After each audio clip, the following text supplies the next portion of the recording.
Hello and welcome to this new episode of Talking to Introverts podcast with myself, Sami Blackford, and my co-host and co-introvert, drumroll.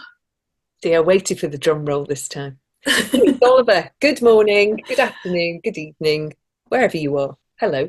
So a little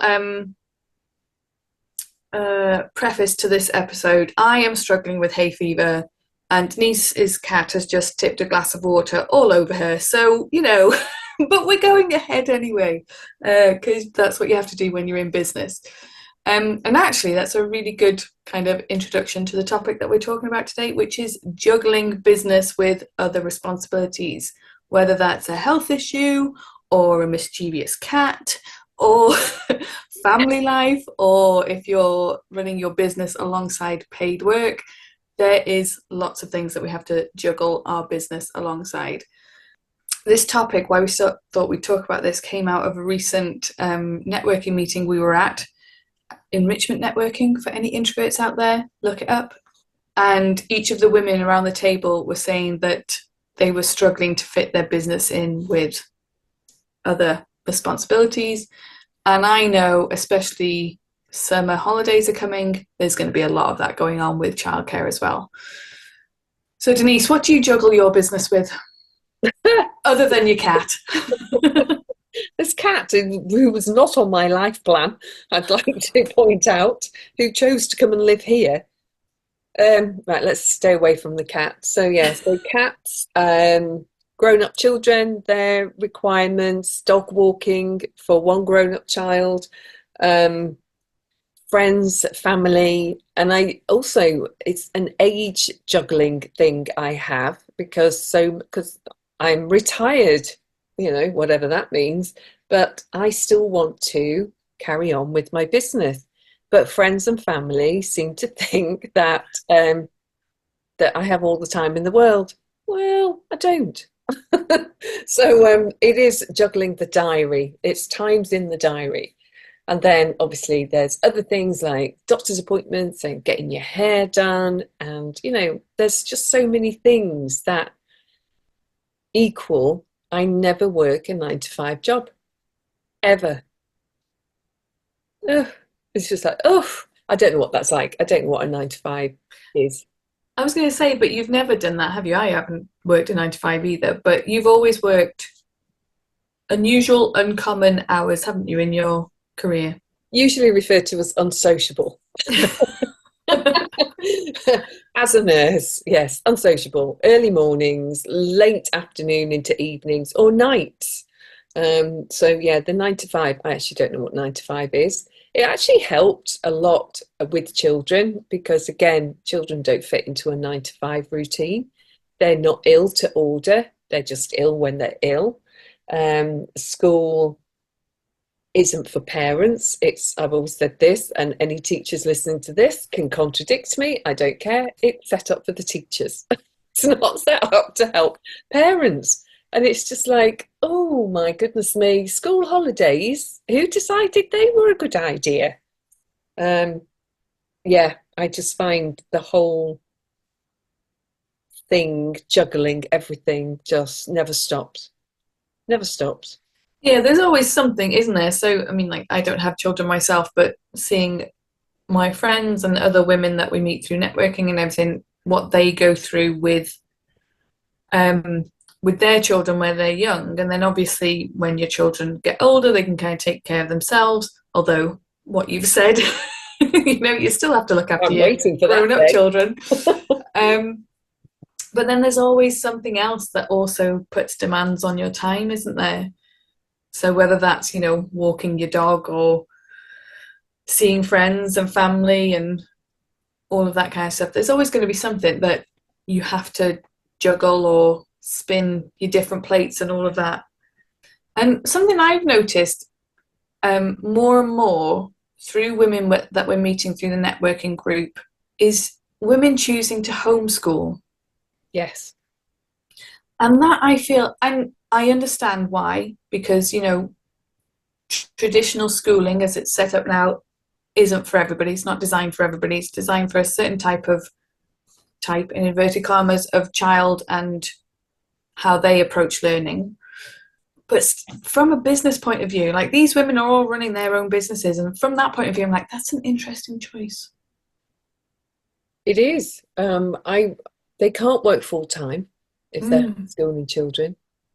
So their businesses will only ever be part time because they are doing the teaching. And from the ones that we know, it is the women doing the teaching. It's you rarely hear them talk about their husbands taking any role in that. mm, So which I still find fascinating because I think her homeschooling choice comes down to what the woman experiences with the child. Because it's often the younger child, it's the mum dropping them off at school, it's not the dad. And then the slightly older child, um, they've gone to their mum and said, I can't do this anymore. I don't fit in. What do I do? How do I manage this? And it's the mother who's had to look into everything. And I think at that point, any woman in business who is deciding to homeschool probably just resigns herself. I've never done it. I don't know. I'd love to hear from someone who's doing this. Resigns herself to the fact that she can never have a full-time business. mm, It just isn't going to work. It's not going to happen. I mean, years ago, I remember when my kids were little and they were still going to primary school. I can't remember why I wasn't here. I forget now what the purpose of it was, but I wasn't around and my husband had to take time off work. And he was just like, you've no sooner dropped them off than you have to go out again and pick them up. He was incensed because he just thought that he had this long day to himself. He was treating it like a holiday. And then when you come home, they're hanging on to you all the time. What's that about? And I come back from being away for a few days and like the house hasn't been cleaned, the ironing's not been done. I don't think he even washed anything. And they've eaten crap all week. So they're even more hyper. It's just like, yeah, so then you get stuck in and you juggle even more stuff. Like, great. mm. And like, obviously, don't want to be pointing fingers at the genders and everything, but do Oh, you go think? on. I But dare you. this is where we're going. Um, so, do you think like the whole juggling of a business with family and home life responsibilities, is that more of a woman thing than a man thing? I think we're taught it is. Mm, I don't think that well, I think we're in a society, it's very patriarchal. The man still earns more money than the woman, even when they're doing the same job. Um, the gender difference is huge. And somehow it's filtered into a man's psyche that he goes out to work and that's it. mm, Whereas a woman, especially when we observe our own mothers and they've observed their mothers, a woman's place is in the home. God. mm. Um, I did think it was interesting. So at the last networking meeting that we were at, and one of the women around the table was saying that both her and her husband both work from home, but he still goes to work for the day. Like he'll go and shut himself in the room, yeah, and that's him. Like he's at work, yeah, whereas like she's still expected to work, run her business, and like you were saying, do the washing, doing the ironing, cleaning the house, and all of that kind of thing. And that just like fries my brain a little bit because you're both at home all day. How is it still her job to do all of that other stuff? well, how is it? Why is that still a thing? I can't get my head around it at all. It's like, why is that still a thing in a man's brain that it's okay for him to get himself ready, to shut him, working from home? I don't know this guy. I've never met him. He's probably very lovely. So apologies if he ever hears this. But why is it that he can just look after himself? and not take any responsibility for anything going on around him other than focusing on what he wants to do. Mm. Why is that a thing? And I think it's only over the years that I've come to question this more and more, because it's the inequality is phenomenal. It really is. And when I began to notice this more and more with my husband, he would go out and work more and more hours, more and more money. That's great. It's great to have the money. But when the divide is growing because of these attitudes, I go out, you stay in, it just starts to create such a barrier to communication and to planning and organizing and sharing the responsibility. Mm. And my eldest would have been a teenager, so the other two coming into it, they're very close in age. I'm terrible with numbers. I can't work it out. Well, how old were they? Shockingly bad. And I sat everybody down one Saturday morning around the kitchen table, and I'd written this list of things, jobs that happened around the house.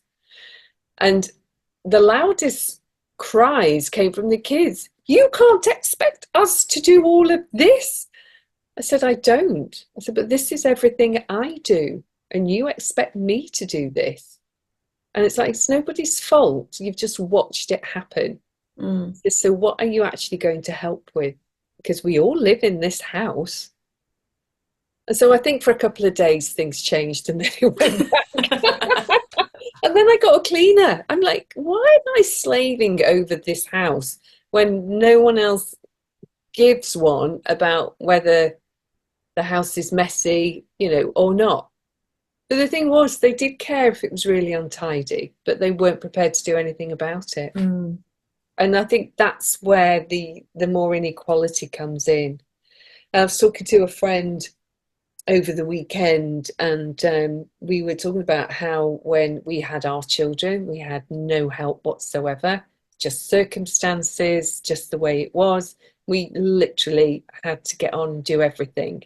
Go out to work, come home, make sure the food was done, the shopping was done, this, that, and the other, everything. Planning birthday parties, who was going where for after school clubs. We had no one helping us. Husbands working long, long hours. And at the same time, somehow their working the long hours was the priority. And it's just like, why is that okay? It's not okay. When they come in and they think they have the right, and they do, and I would love to hear from a woman who has a husband who doesn't behave like this, or a partner, to just sit with the telly on and expect to be fed. Has been my experience. And it's like when I hear my daughter talking about her partner and his friends, it's the same thing. Exactly the same thing happening. And it's like, what is this? Is it the male brain that's different to the female brain? Am I expecting miracles where there will never be one? Just one. Or what? I don't know. But what I had to learn to do was acknowledge to me that I couldn't do it all. I couldn't be everywhere. I couldn't fulfill everyone's desires. And I blame Margaret Thatcher. I really do. Well, why not? She was the woman in the 80s who was running the country and told us we could have it all. Germaine bloody Greer was another one who said a woman could have everything she wanted. Germaine Greer didn't have kids. Germaine Greer, I don't know if she ever married. I'm not sure. I just fell out with the whole Germaine Greer thing back in the day. And it's just like, what the absolute information did we take on as women? I have a friend who blames Doris Day. Watching the films with Doris Day. I was going to say, how did she get blamed? And how perfect she was. And she came across as, looking immaculate and I mean, she wore the most stunning clothes in the films. She really did. And she was bright and she worked and she did everything for the man And always smiling. and always with a smile. And it's just like, oh my God, we have been so brainwashed. And it's like the young people of today have social media and are being brainwashed through that in different messaging, but it's still the same thing that's going on, that women take on different responsibilities to men. So what happens in your relationship? You've known him for a couple of years now. Yeah, so we don't live together, so I think that kind of takes out a lot of that kind of stuff. So and it's interesting because he is one that, well, when we first met, I've kind of knocked it out of him a little bit. Like everything had to be pristine, and I'm just like a lot more relaxed about the house and stuff. So like before, if he was cooking a meal or if I was cooking a meal, before he even sat down to eat, he had to wash the dishes, like the pans and stuff. I'm like, will you just come and eat your dinner? Can do that afterwards. So he was really quite particular about things like that. He's not so much anymore. But he's hired a cleaner, comes a morning every 2 weeks. And that was from, he was working full time at the time when he hired this cleaner. And it was like he was always complaining that the work in the house wasn't getting done. I'm like, well, hire a cleaner. I don't know if he was implying that I should do it, but I wasn't. Especially when you don't live there. I know. And you don't do your own cleaning at home. So, No. well, I don't know if you do. But, very rarely. Yeah, I'm one of those people like, I really don't mind. I don't mind if a house looks lived in. Like, that's the point of my house. I live here. It's okay.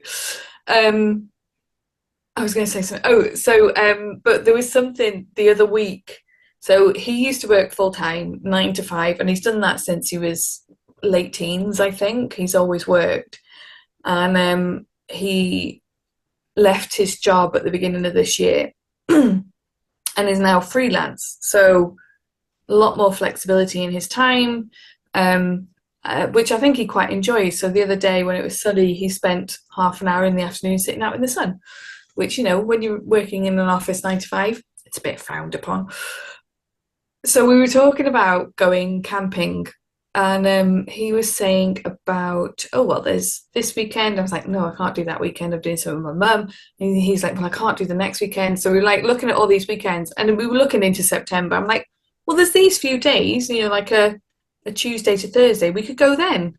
And you could just see like the cogs in his brain. It's like, I can't compute what you're saying. You mean there are other days other than ones at the weekend? Yeah. And like we had like this whole conversation around, we never arranged when we were going camping, but we had this whole conversation around, doing stuff during the in inverted commas working week. Because it's never been on his radar that was a thing unless you took holidays or whatever. And he still has a lot of resistance to it. He's like, well, I could be working those days. I'm like, yeah, but you could work the weekend. That one hasn't been resolved, but I've planted the seed on that one, that you can work different days. There's I've mentioned this to you before. There's a meme going round. I see on Facebook, it comes up every now and then. Other social media platforms are available, where it's Downton Abbey, and I think it's Tom. He was the chauffeur who married the daughter who died in Downton Abbey, and he's talking about the working week and XY, just discussing the working week, and then it pans to Maggie Smith, who goes, "A weekend? What is a weekend?" She's the Dowager Duchess, who every day is the same. Why would you do something different at the weekend? What is a weekend? I mean, I just find this, it's like a construct, isn't it? That we just buy into because that's what we do. I mean, I'm very grateful to the nurse training I did because I never had that. I've never done 9 to 5. And I used to always say, like, I worked weekends and nights and all of that one of my favourite days off of the whole week is a Monday. you go out on a Monday, town's really quiet. You know, it's like there's a hush and it's lovely and you get everything done. There's no one in the shops. Your shop assistants are like, oh, it's Monday. And it's just like, great, I can get everything I need really quickly and then go home again. But yeah, Mondays were always my favourite day off. I was going back to the working week. I was watching something or reading something the other day, and it was talking about, and I can't remember the whole thing, so this is half a story. It was talking about, like how we work and how we've been trained into that. Like you say, it's a construct, the working week, and it was from the Industrial Revolution. Yeah. It's like we're a few years down the line, we can change these things if we want. But it's interesting that so many businesses, and especially after COVID, I mean, like COVID could have been like a huge revolution in how we work, and things stayed different for a little while, but they've gone back to the same. But it could have been that, you could work as long as you worked the number of hours a week. Who cares when they were? I blame the extroverts for it going back because the extroverts wanted the company, the camaraderie. They wanted to get back into the office. And so when you work in an office, you work 9 to 5. Yeah. Well, there was something that I also saw with Simon Sinek talking, which if nobody has heard us talking about Simon Sinek before, we both have a business crush. Well, I have a business crush on him.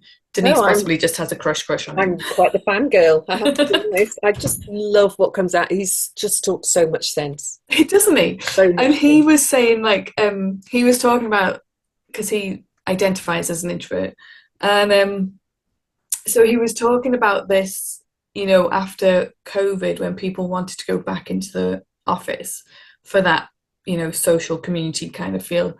He was like, the best outcome for everybody would be like a hybrid. So you're in the office 2 or 3 days a week and you're working from home 2 or 3 days a week, because you say to the introverts, hey, we've got some extroverts on our team, they really like people, they're going crazy sat at home on their own, so can you just take one for the team and come into the office for like 2 days a week?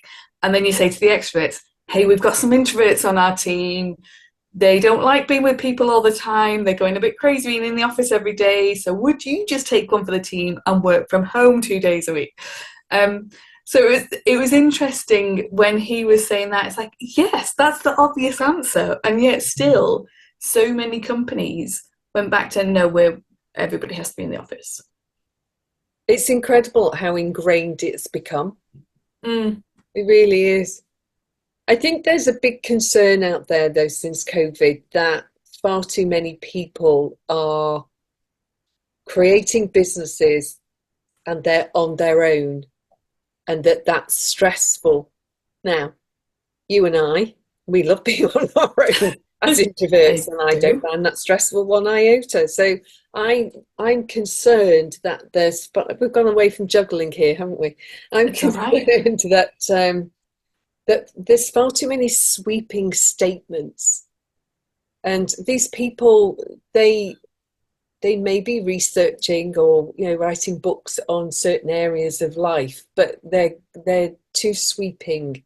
And as introverts, I think we can get swept up in, I'm not doing life business work the right way, and so I must do more of this, when actually we're very contented doing things over here this way.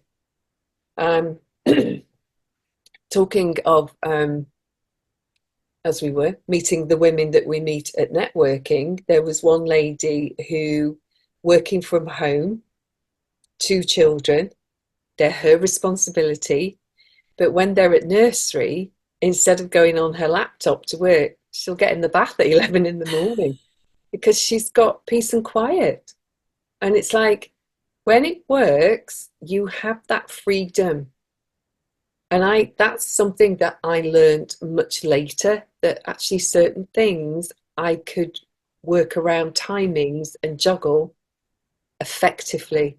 And I think it's when you're juggling and you feel like you're all things to all men, wearing all the hats, juggling all the balls, all the plates are spinning, And that is when the overwhelm occurs. And at some Mm. point, in order to get back to yourself, you have to decide which plate you're going to stop spinning, which balls you're going to let go of, and whatever else I said. I can't remember now. And you have to look at what you're like and what works for you. So when I looked at housework, for instance, as one thing, I realised that actually I don't care if the windows haven't been cleaned. I actually don't care. That was one of the big things I recognised. If there's dust on the shelves, I don't care about that. Don't move anything and you can't tell. Absolutely. Well, Everything's the same colour. actually, I'm going to disagree with it. You actually can. I have Depends how thick it gets, I suppose. I have plantation shutters at my study window. Oh, you can see the dust. Oh, and you can see little paw prints on them now as well. In the dust. Little paw print, bless him. And what I came to the conclusion of was I like tidy, Mm. but I don't have to be spotless. And it was just like, oh, that's a revolution. So I got a cleaner to come and do the cleaning. But I would tidy up before then. I didn't want a cleaner coming in and tidying my house. I wanted her to be doing the cleaning. Mm. And I don't care if the window, even now, I don't care if the window's clean. I used to do everything. I used to do all the gardening. And it was like, I got to a point where I said to my husband, you have to at least start mowing the lawn. This is all getting way too much for me. And so he did. But the second he was like, oh, I'm not mowing the lawn, I'll get someone in. That just happened. Whereas I spent a long time persuading the man that having a cleaner was a good idea. Until the point I got to a point where I'm like, no, enough's enough. Getting a cleaner. And Mm. that's it. A week later, she was installed and she's been coming here for like 12 years now. Great. And that goes back, doesn't it? Like, that goes back to how we've been conditioned. And in some ways, as women, we're our own worst enemy. Whereas, like, your husband was like, I've done this once, I don't like it, I'm getting somebody in. But you're like, we really should get somebody in. We really should get somebody in. I'll keep doing it, but we really should get somebody Yeah. in. And how often do women put up with situations and circumstances that they can choose to change, but they feel like it should be their responsibility and they should, ugh, hate that word, should be doing it. So yes, ladies, if you're listening, if there's something you don't like, do something about it. Yeah. Like that. Yeah, that's my nugget of life advice for. I think, and I will say something else on that, is that we can worry so much about the reaction from the other half of what is meant to be a team. And also from friends and family and how they're going to, like, you've got a clean. Who are you to have a cleaner? Yeah, exactly. And when push comes to shove and you get on with it, that's it, you've got on with it. Mm. The sky doesn't fall in. And this is what I learned, is like, it's okay, the sky doesn't fall in. I'm not actually hurting anyone. I'm making my life a teeny tiny bit easier. Mm. I'm still the one who deals with the cleaner when she comes in. I'm the one that tells her what needs doing and how I want it done. Husband just has polite conversation with her. I'm the one who pays her. So it's none of, like, it's almost like I got to a point where I'm like, actually, it's none of your business. You don't want anything to do with this. You want a clean house. I'm all right with tidy. If I see a lot of crumbs on the kitchen floor, I'm like, oh, God, there's a lot of crumbs. I'll sweep them up. But I don't go round. I never actually was. I had a friend who every night, 11:30 at night, she hoovered right through the downstairs of her home. And I'm like, I've been in bed at least an hour by then. That's not happening. And it didn't. And I was like, no. So you observe what other people do, but then come back to yourself. And which bit of juggling is really annoying you? Like when we shared a car, I was always the one that put petrol in the car. My husband will drive a car on a red light. Oh, that would annoy me. Can't do that. That is just like, nope, no, not okay, not okay. Things like that. And back in the day, way before COVID, was like so much happened with cash. And I was the one that had to make sure my little pots of cash were ready. Because Pete just not interested. He sort of somehow, I think, I don't know, was there some sort of merit for him in being like having a bit of stress that was manageable? Like, it's Mm. okay, I'll go and get some, and he'd like be the man about it and go and get some. Like, yeah, but if as we discussed with planning, if this had happened 2 days ago, we wouldn't now be dealing with the stress. So why do you like to get stressed? And he still can't answer that. I don't know. But there were certain things that I took on. I don't Mm. know, that really gets to me. That's overwhelm in the making. And then other stuff that I left because I'm such a home bird. Have a holiday, don't have a holiday. I don't care. I really Mm. don't care. I think also, like, going back to like the juggling thing, I'm going to say 99% of the juggling, the things that you're juggling, the responsibilities that you're juggling, they don't have an end point. Let's put it that way. No. It's a marathon, not a sprint. Um, and I think that, like, coming back to how social media is now brainwashing us, it's like you have to do everything faster. You have to get your 10K in 10 days as a business owner, or your 50K in 50 days, whatever it is. And I think that kind of like makes us feel that everything has to be done now. With our businesses, we have to have, I don't know, our course built by tomorrow. We have to have our marketing completely sorted by tomorrow. We have to have this, that, and the other done by tomorrow. And I think that puts more stress on us as well when we're juggling business alongside other things. And like your childcare, that's infinite as well. That's like you've said, you're still looking out for your grown-up children. They're in their 30s. And I think when we remember that, and again, going back to something that Simon Sinek was talking about, like he's written the book The Infinite Game, he's like, there's no finish line. And as business owners, I mean, he works with more big corporate businesses, but for us as well, as business owners, we put these arbitrary goals in place or targets in place. We want X amount of money by X amount of time, or we want X amount of clients by X amount of time. And some of that will have practical reasons. So like, you want to pay your mortgage or whatever. So we need this many clients. But a lot of what we put on ourselves is like, but if it doesn't happen this month, maybe it'll happen next month. It's not, doesn't need to be done right now. Yeah, I think there's also that whole pressure to juggle every bit of social media that there is. And that can be another worry and overwhelm for anyone who's got their own business. So, someone will say, God, TikTok's amazing. What, you're not on TikTok? And you're No. already on Facebook and Instagram and doing a podcast and suddenly you're like, oh God, I've got to do TikTok as well. No, you absolutely don't. My business is only on one platform, and that's Facebook. It's just like, oh no. It's just like, no, I'm not doing it. Oh, LinkedIn's another one, isn't it? I don't know. There's loads of new stuff that comes out, and it's just like, no.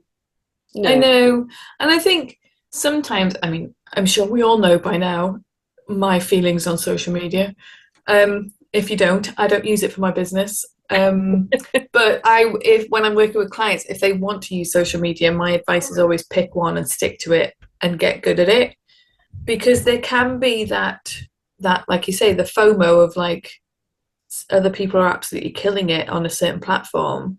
Oh, well, then that must be the platform that works. No, it works for them. It doesn't necessarily work for you. The one that you stick to and use consistently and get good at building your community and using the different features of that platform, that's the one that works for you. It doesn't matter which one it is, really. I mean, there'll be platforms that are more geared to different types of customers, but generally, I don't think it really matters. Yeah. Well, the pressure to be all things to, well, let's say, face it, the saying is all men. Well, let's add women in there as well, shall we? Being as we're half the population, is well, what is it? That pressure is just so much these days. And it's that I applaud anyone who goes, no, why would I do that? That doesn't work for me. But someone will try and convince that person that they're not doing it right. Mm. And it's that just know yourself, what works for you, what absolutely is going to be the thing that is going to keep you calm at the same time as knowing that you're growing your business. Yeah, and there was a business coach I was working with last year sometime, and she was big on, like, she loved Instagram, Mm. and I was dabbling with not using social media at the time, so it must have been the beginning of last year, and was still on there, like, watching other people. As a consumer, I was still using Instagram, but wasn't particularly posting. And so she kind of talked me into going back and using Instagram, and gave me this process of how to use it and what to post and all of this kind of stuff. And she was like, you need to do video, you need to get on the camera and talk to your audience. I'm like, no. It really worked for her. That was her like sweet spot. That was how she loved to create content. Like, she loved to just no planning, just switch the camera on and talk to the camera, and obviously talk to her audience. I'm like, that's not me. I'm not that kind of communicator, that kind of creator. I work best through the written word. It's like, when I can think about what I'm saying and I can put it down, then that's how I can best connect with people. And I think that comes back to, even if you're using a particular social media platform, use it in a way that works for you. And though there may be all, like, the algorithm things of reels get the most views, or going live gets this much engagement, that's great. But if you don't enjoy it, you're not going to do it. And I think I can tell, and I'm sure if I'm not going to be the only one, the person who is doing that live to camera thing, who is so uncomfortable with it. And the people who do it well, it's because they love doing it. Mm. And it's just like, if you're really uncomfortable, there are other ways. You don't have to show yourself all the time. I've got my Facebook page, but people don't meet me. They see the written word. And it's just like a bit like you. I've thought, should I record myself? Should I? But I don't.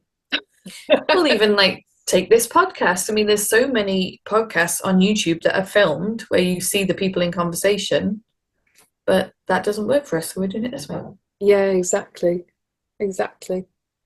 I mean, it's the same result, because when you're watching people on a podcast video, like, you don't gain anything from seeing those people. They're just sat there talking to each other. I think we're very visual, though, as human beings on the planet. So I think sometimes that's just a thing. That's what we are.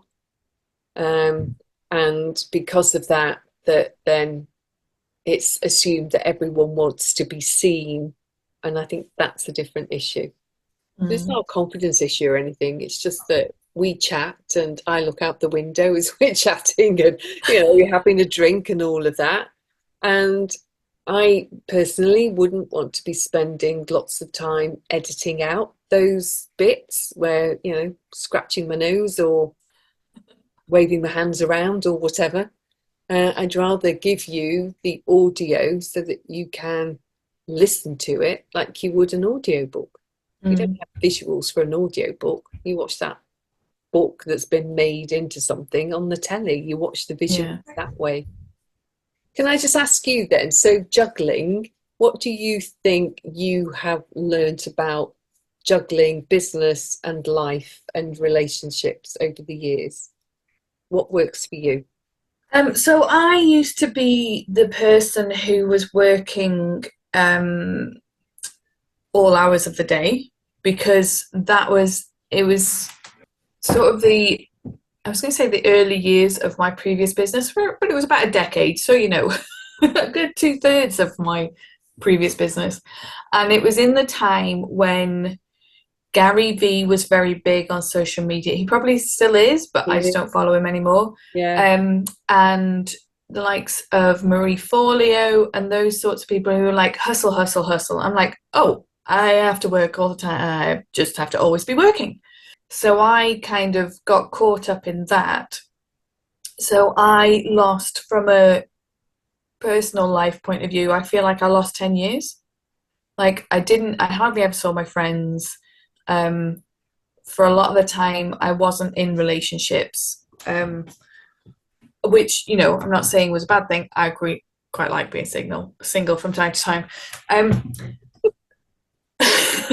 let's hope Rich isn't listening to this. Um, but I do feel like that those 10 years are kind of like a black hole because I was just constantly working. And also, I don't think I really gained much business wise from always being working. I think I was doing busy work for the sake of working. So I have, from that experience, learned that, like I was saying before, business gets done. It doesn't matter if it gets done this week or next week. If it needs to get done, it'll get done. And making more time for the other things in my life where, rediscovering hobbies, which I didn't have time for for 10 years. Um, and, spending time with my partner now, seeing friends, seeing family. And I have just made the conscious decision that work and business is not the only thing. It's not the most important thing in my life. I mean, it's important, but so are all the other things. And it's making time for each of them. And that's not going to be the same every day. It's not going to be like, okay, I'm going to work however many hours and then I'm going to have personal time for however many hours. It'll fluctuate, but that's okay. Like, life is not a constant. It fluctuates. Yeah, I think for me, and what I'm thinking of here is I'm going back to actually something that, yeah, when you go out to work, somehow that's more important as well. I wonder just how much importance from your family, your friends, was put on you doing your business because you were doing it from home. Yeah. Because somehow that you just wouldn't have had the same, I'm going to use the word respect for what you did. And that can seep into us, and we like, we're busy for the sake of being busy because we're trying to prove something. Yeah. Yeah, I remember one time when I was living with a past partner, Dan, in London, and he was in university. So I think he was in university like 4 days a week and then one day in paid employment, I think, something like that. And I remember he came home one day and he was talking about his day, and then he's like, "So what have you done today?" And I'm like, looking back now, it was probably more just like conversational, But to me, it's like, oh, you think I sit around doing nothing, do you? Well, I've emptied the dishwasher, I've done 2 loads of washing, and I've run my business. What have you done today? and and I don't, like I say, I don't know if that was kind of like he literally doesn't know what I do in my business, or whether it's just let's make conversation about our day sort of thing. And Yeah. probably if I was going out to work all day, I wouldn't have taken it the same way. I would have taken it, oh, well, my day was X, Y, and Z, because it would be more conversational. But it seemed like a bit of an attack at the time. Yeah, Pete used to ask me a question when he came through the door. Have you done anything special today? I'd be like, what do you mean special? And he would just look around the house like, oh, it all looks the same. It all looks the same because I'm keeping it the same. I'm on top of it. I've just dug holes in the garden for 4 hours this afternoon. Special to me. I don't think that's what you're thinking is special. And it is that whole thing of he was attempting to like come through the door and show interest in what I was doing. And he wasn't interested. That wasn't what, and he wanted to hear something different, not the same old, same old. It's just Mm. like, no. Nothing special has happened today. Like I haven't been on a hot air balloon ride or anything like that. No. Oh, Well, my mum was for as long as I can remember, has always been a stay-at-home mum, and so she was there for us, to take us to school, to pick us up from school, to look after us, and I was going to say all the time I've known her. yeah, all your life. Yeah. She's not had paid work. In fact, apparently my mum and dad decided to have children because my mum didn't like her job anymore. But that's a different story. Okay. um, she used to, when we were older, she started doing a lot of community work, but it was all voluntary, so no paid work. But where my dad would come home from work and he'd say to my mum, "Oh, has anything interesting happened today?" And my mum's like, "No, I don't think so." And he's like, "Oh, well, Tesco's has been, hasn't it?" And I was like, "Yeah, but it's not really a highlight of the day." Yeah, exactly. Yeah. Like, Yeah. oh, getting the shopping delivered must be, like the most interesting thing that's happened today. I mean, life is day to day pretty humdrum. Yeah. You get up, you get dressed, you have breakfast or don't have it. You do stuff, and before you know it, you're going back to bed. That's what happens. Yeah.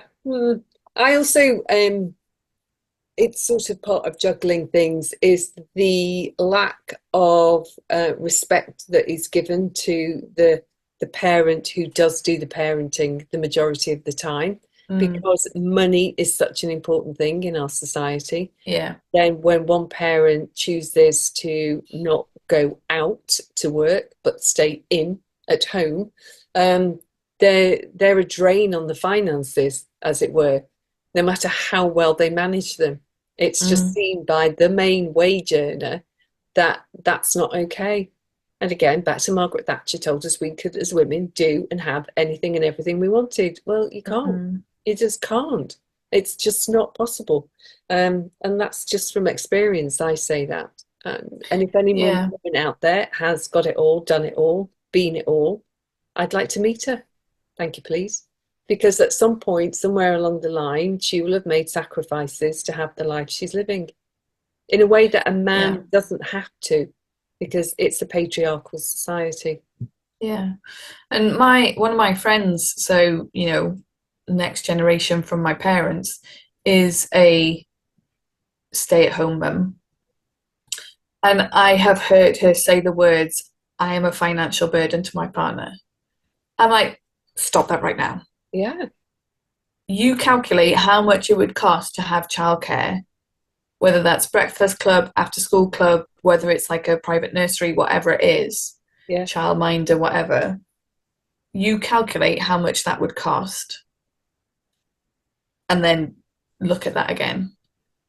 But there was something that, so they bought a house a couple of years ago and she couldn't be on the mortgage because it would have made, like financially, it made better sense that he was the only name on the mortgage, um, because he was earning and she wasn't. yeah. No, I no, know, and that's it's not like, okay. and They're a but this, family, they're a unit. If he didn't want to have children, he could have done something about it. This is a discussion that often doesn't happen. I mm, remember my husband saying to me, "Well, you had the children. I think you played a part in this. I think yeah, you were there when I conceived. So, do not pile this on me ever." I mm, was incensed at the time. It's like, I rightly so. I unfortunately am the person on the planet who identifies as female. Therefore, to have a child between us, I'm the one that has to go through that. Lucky you. You don't. If you so strongly did not want to have children, then you should have put a lid on it, basically. And you didn't. You chose not to. And the consequences are we have 3 kids. Mm, That's what happens. Yeah, and there was a whole other discussion around that as well about other things that I won't go into now.